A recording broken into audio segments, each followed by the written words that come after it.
Hello everyone, in this video I'm gonna demonstrate how to do a simulation in Excel with the triangular distribution example.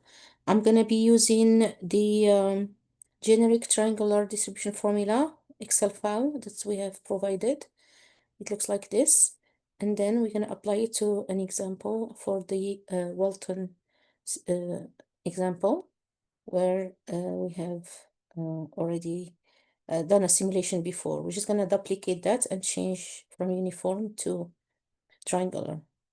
We could also create it from scratch, but this is just an example for how to get the formula right. Okay, so let's get started. I'm gonna duplicate this tab, move or copy, create a copy at the end, and then I'm gonna call it simulation triangular. Then I'm gonna erase all these values of demand.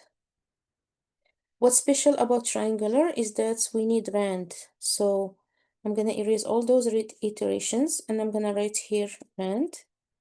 And then I'm gonna do equals rand, open parenthesis, close parenthesis. So this is my random number that I'm gonna need to for my formula. And then here, let me write the parameters. Instead of min and max, the parameters will be min, most likely, and max. And I'm just gonna make up some mins and maxes. This is not necessarily the example we did together, but just an example. Let's say min is 100 and most likely is 200 and max is 300, or let's say 250 here for max. Okay, so the formula I'm gonna use is here, and what I want is copying it. This is the formula that I want to use. Now, in order to copy it, I'm gonna make sure the different parameters are located in the same place relative to where I'm copying it. This way, if I do copy paste, everything will work correctly. So here I want to copy my formula in B13. So what I'm gonna do, I'm gonna move this formula here to B13 in my file. If B13 is not empty, I will just, insert a cell or insert a row or a column as needed. The rand is supposed to be to the left of that, so I move that here.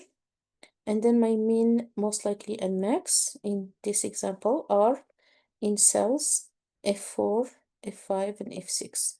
So I'm gonna move them, those three numbers, to F4, F5, F6, and just for sake of consistency, I'm gonna move the titles as well. Now, if I click here, I see that they're connected. Now I'm ready. I'm gonna copy this, Control C, and then go here, and then do Control V. Okay, now if I click on it, let's see, it's connected correctly to the rand and to the min, most likely, and max. I'm gonna add iterations here. And then I'm gonna put 1, enter, go to the 1, click on this button here, series, column, 1000. Okay, now I will click here, I will click here. Now I have my simulation with triangular distribution. Thank you. Bye.